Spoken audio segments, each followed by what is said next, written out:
Most champions in League of Legends want something, whether that's world domination, revenge, glory, justice, just some kind of dramatic ambition. This week's legend wanted nothing more than just to be left alone. Today's episode, we explore Vex, the Gloomist.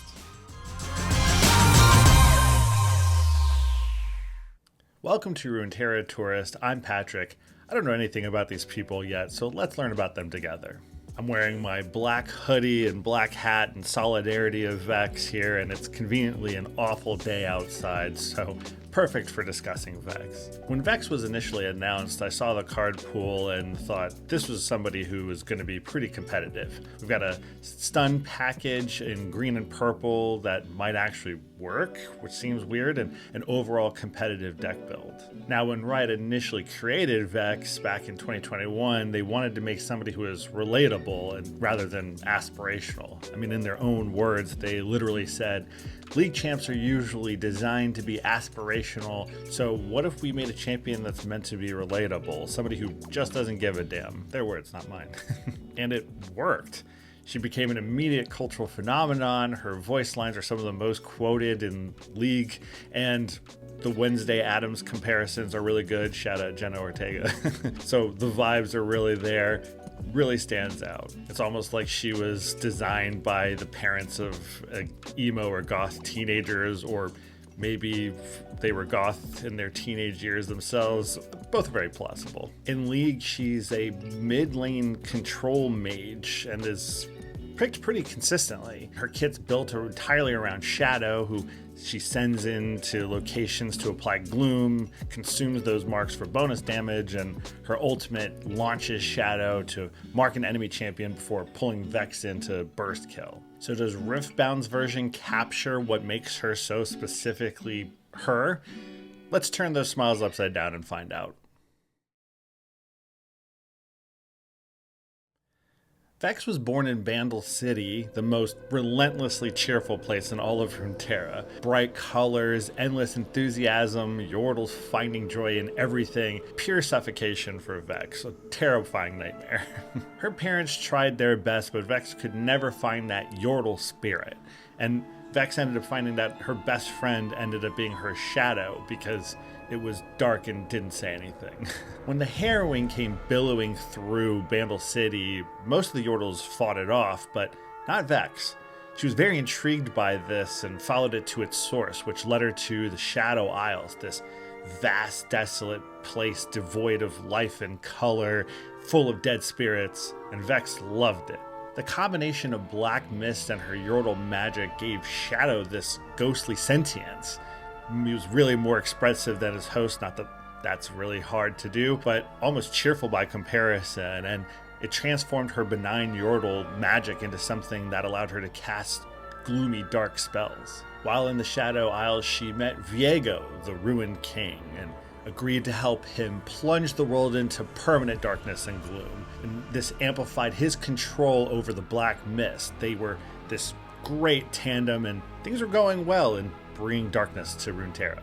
That is, until she discovered his true motivations, which was to resurrect his dead wife Isolde and have a happy romantic reunion.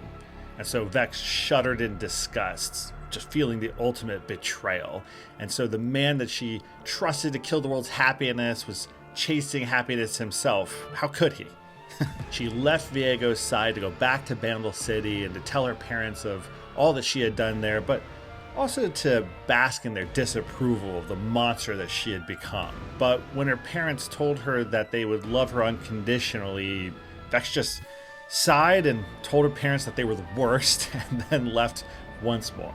Her story essentially ends there, but there are other stories that talk about having an ally named LA, who organizes a birthday party for her and calls her V, and is just the complete antithesis to Vex. And then there's a Yordle named Grim who is just in love with her despite her darkness. So the universe just seems to not want to leave the poor thing alone.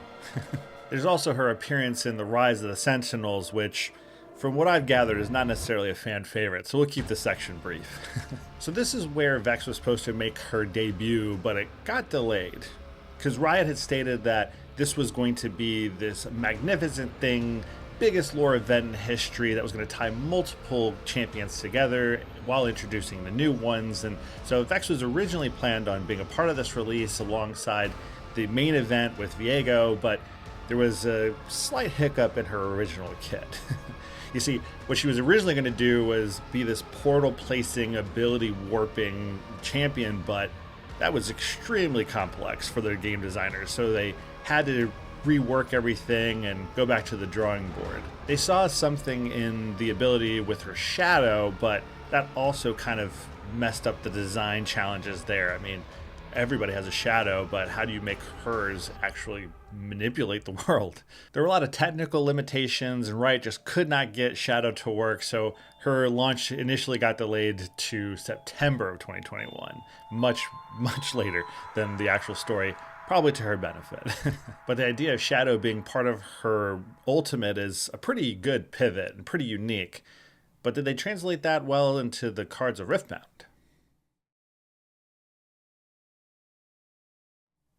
In Legends of Runeterra, Vex has the Fearsome keyword, which means she can't be blocked by enemies with power of 2 or less, and Gloom, which means on attack, it grants the strongest enemy Gloom a stacking -1/-1 debuff, basically, through various tricks and level ups that can make her fairly formidable when they stack up. The League of Legends abilities with the Doom passive causes enemies to flee and gives them knockdown effects, or benefits that. So it's interesting to see the progression from League to what she ends up becoming in Legends of Runeterra, and then what she becomes in Riftbound here. Despite having a really interesting evolution, the core philosophy seems to persist throughout, no matter what, that she impairs and punishes enemies who try to act. Now, we've actually got 5 cards to go through with Vex thanks to one of her champion units being launched in Spirit Forged, so let's get to the cards now. We start with her legend Gloomist, which reads, when you or an ally hold, you may exhaust me to draw 1. So it's hold based rather than stun based, and Riot clearly didn't want to double down on another stun based champion like Leona, where you have her buffing a friendly unit after you stun an enemy unit. But as far as a direct League comp, there really isn't one. I mean, it's kind of hard to be able to do a direct comp to a hold in League, right?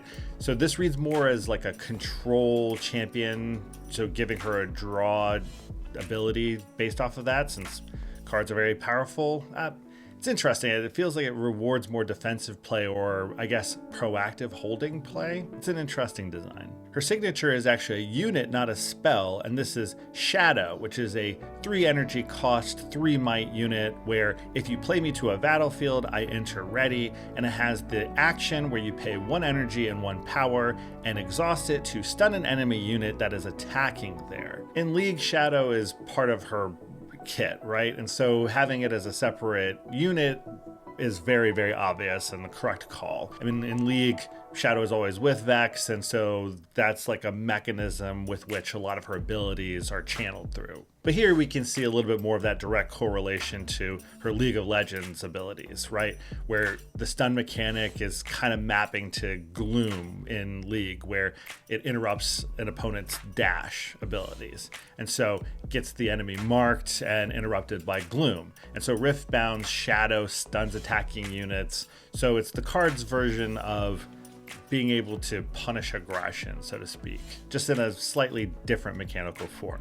So it makes sense. Gloom becomes stun in this, which is a very direct relation, I would say. In Legends of Runeterra, though, it's not really direct.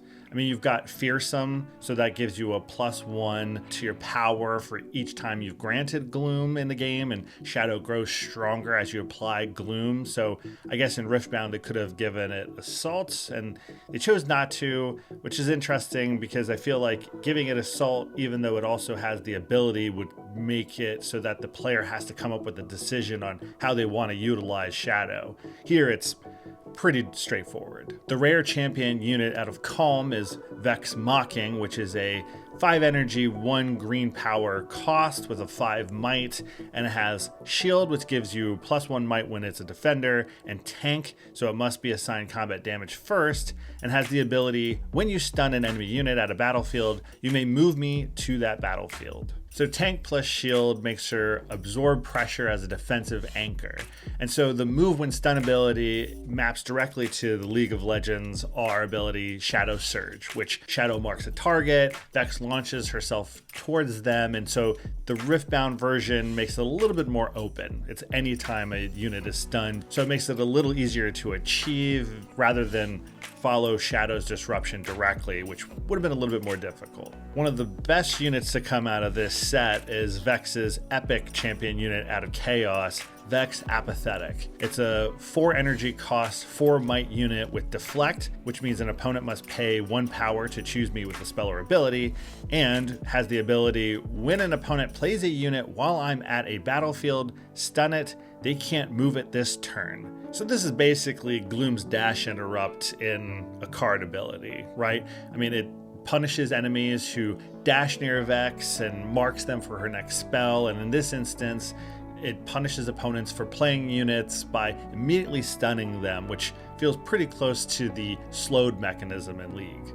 This card is practically a must include for most purple decks. I mean, the fact that when it reaches a battlefield, it'll stun any opponent's units that enter play, you have to enter this card. It's so strong. Finally, Vex's champion unit out of Spirit Forged from Chaos is Vex Cheerless, which is a 5 energy, 1 purple power cost unit with 5 might, and it says, while I'm in combat, friendly spells cost 1 energy and 1 power less to a minimum of 1 energy, and enemy spells cost 1 energy and 1 power more. The asymmetric spell economy isn't really directly related to anything in League, right? None of her kit specifically creates spell cost disparities like affecting cooldowns or whatever. And I guess it slightly relates to Legends of Runeterra abilities where she can gloom an enemy and it boosts as she levels up in her Path of Champions, but other than that, there's nothing that really directly relates to what she was doing in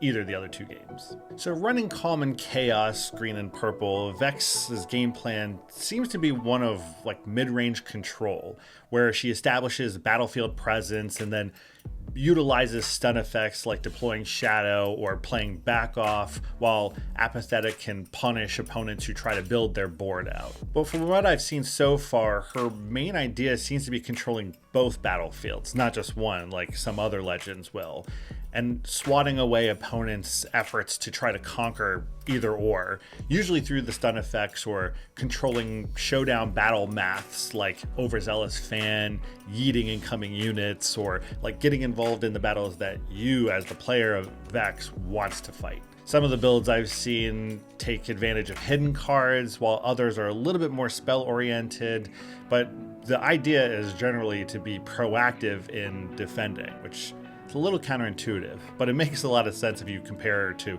other older legends that were strictly hold focused and very passive. All in all, while her backstory is a little light, Rise of the Sentinels, we're gonna ignore that one for a bit. She's still an extremely compelling champion. The Viego arc is interesting, albeit a little thin, but the parents' note is pretty fun and poignant. Speaks a lot about her character, who spent all of these years cultivating gloom specifically to earn disapproval and then met with unconditional love. How dare they?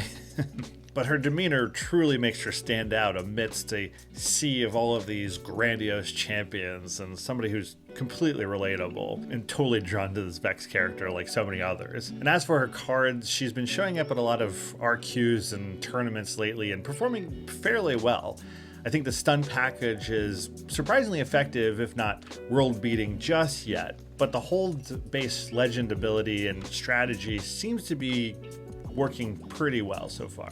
She fits a fairly patient, reactive play style, and it seems to be pointing to a direction that Riot's going in, trying to punish more of those extremely aggressive legends that we've seen so far in those strategies. So this is a pretty unique and very effective counterpoint and counter style to all of those types of decks that we've been seeing so far in the meta. Shadow being a separate unit is obvious and a right call, and while her legend ability doesn't really speak to what she was in Legends of Runeterra or League of Legends, it seems like a lot of her cards, though, are very impactful, especially the epic Apathetic, which I think we're going to be seeing for for a long time, basically until rotation. So while it's been interesting to see her evolution from the League of Legends version all the way to Riftbound, it's interesting to see the development that Riot has in Vex and also the card support that she's been given. But for all you Vex mains, what did I miss?